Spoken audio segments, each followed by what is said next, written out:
a bandeira, Pablo Neruda.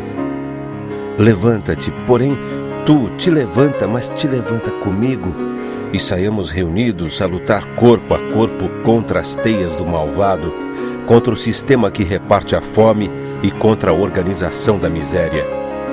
Vamos, e tu, minha estrela, junto a mim, recém-nascida do meu próprio barro, já encontrarás o manancial que ocultas, e no meio do fogo estarás junto a mim, com teus olhos bravios, alçando minha bandeira. E aí pessoal, tudo bem? O tema da nossa aula de hoje é os blocos econômicos.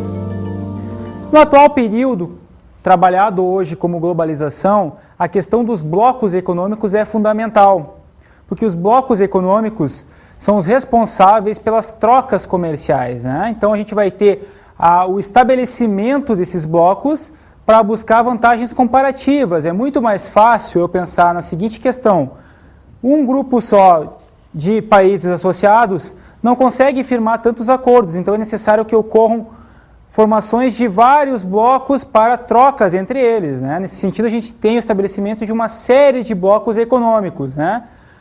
Esses blocos hoje estão atrelados principalmente à questão de proximidade geográfica, ou seja, países próximos, países vizinhos resolvem fazer algumas associações para buscar novos mercados, mercados externos, ou seja, extra-blocos, fora do seu bloco, tá? Bom, outro ponto importante nesse sentido é eu estabelecer quais são os principais blocos hoje, né? Então, o ponto agora seria os principais blocos econômicos. Bom, dentre os blocos principais hoje no mundo, aqueles blocos que têm uma grande importância, tanto em fluxo de serviços prestados quanto de mercadorias, um dos principais blocos hoje é o NAFTA, que é uma iniciativa principalmente do México, né? Esse bloco foi criado em 1994, uma iniciativa do México, ou seja, o México pediu basicamente para os Estados Unidos criarem um bloco entre os três países. Quais seriam os três países hoje do NAFTA? Canadá, México e Estados Unidos. Então o México foi, digamos, o mentor da criação do NAFTA, ou seja, é uma área de livre comércio da América do Norte, né? Onde o México nos últimos anos até representou um certo crescimento, né? Apresentou um crescimento em relação à sua produção, principalmente industrial, né? Nesse bloco, a gente vai ver que hoje, na sua criação, né, por mais que eu tenha uma iniciativa mexicana, ainda assim os principais favorecidos, o principal favorecido, aliás, é principalmente o governo norte-americano, né, com o estabelecimento de políticas para as empresas norte-americanas atuarem no México.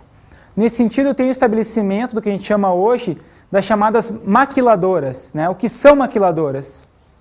Maquiladoras são empresas com capital e matriz norte-americana que se estabelecem no México, né? Buscando aqueles fatores locacionais tradicionais, matéria-prima, mão de obra, quase tudo em larga escala, abundante, com preços baratíssimos, né, em relação à economia norte-americana, ou seja, eu não tenho mais condições de manter a minha fábrica nos Estados Unidos, eu desloco ela para o México, e aí fabrico meus produtos no México, né? Que tipos de produtos são esses?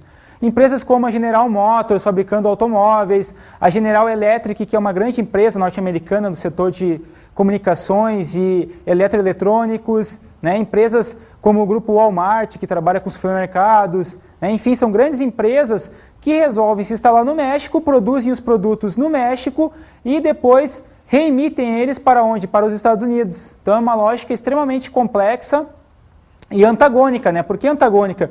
Porque como é que um país produz uma coisa para realmente depois trazer de volta esse produto para o país de origem, ou seja, a empresa norte-americana produz fora, mas os produtos que são gerados não são vendidos no México, são vendidos nos Estados Unidos novamente. Então, eu procuro fazer isso, estabelecer, criar essas empresas chamadas de maquiladoras em função da competitividade da matéria-prima e da mão de obra mexicana, né? Então, esse produto da General Motors ou daquelas outras empresas que eu comentei há pouco vão ser muito mais baratos do ponto de vista do preço final nos Estados Unidos do que se eu produzisse esse produto no próprio Estados Unidos, dentro do território norte-americano.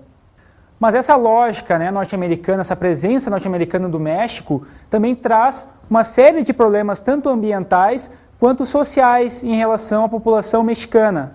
Um estado que sofre muito com essa ação das empresas maquiladoras com capital norte-americano é o estado mexicano de Chiapas, né? A região de Chiapas, que possuía boa parte dos recursos naturais do México, das florestas mexicanas e outros recursos mais.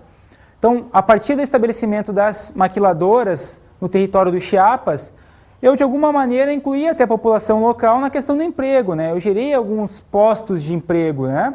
Mas na questão ambiental, ou seja, dos recursos que foram prospectados junto ao território do Chiapas, a gente vai ver que ocorreu o quê? Uma grande degradação ambiental. As empresas norte-americanas, elas não se preocupam muito com os direitos ambientais, tanto das populações locais ali do Chiapas, quanto dos recursos como um todo, né? Então, o próprio governo mexicano criou a tal do NAFTA, né? Incentivou a criação e, ao mesmo tempo, liberou a entrada das empresas norte-americanas, gerando, claro, emprego. Está gerando emprego, tá? Mas que tipo de emprego é esse? É um emprego que a gente chama que é um emprego mal remunerado, né? Sem nenhum direito trabalhista ou com poucos direitos quando eles ocorrem, visando basicamente aumentar suas altas taxas de lucro. Já são grandes as taxas dessas empresas norte-americanas, mas elas estão ficando cada vez maiores nos últimos anos, né?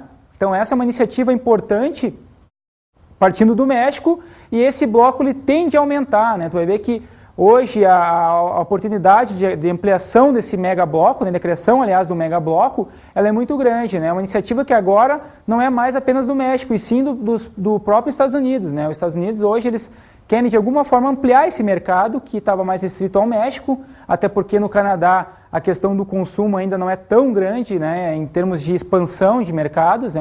É um consumo até certo ponto já mais controlado, a população consome, mas não consome tanto assim ainda, a ponto de estabelecer filiais das empresas norte-americanas no território canadense. Viu como é fácil aprender? Conheça nosso site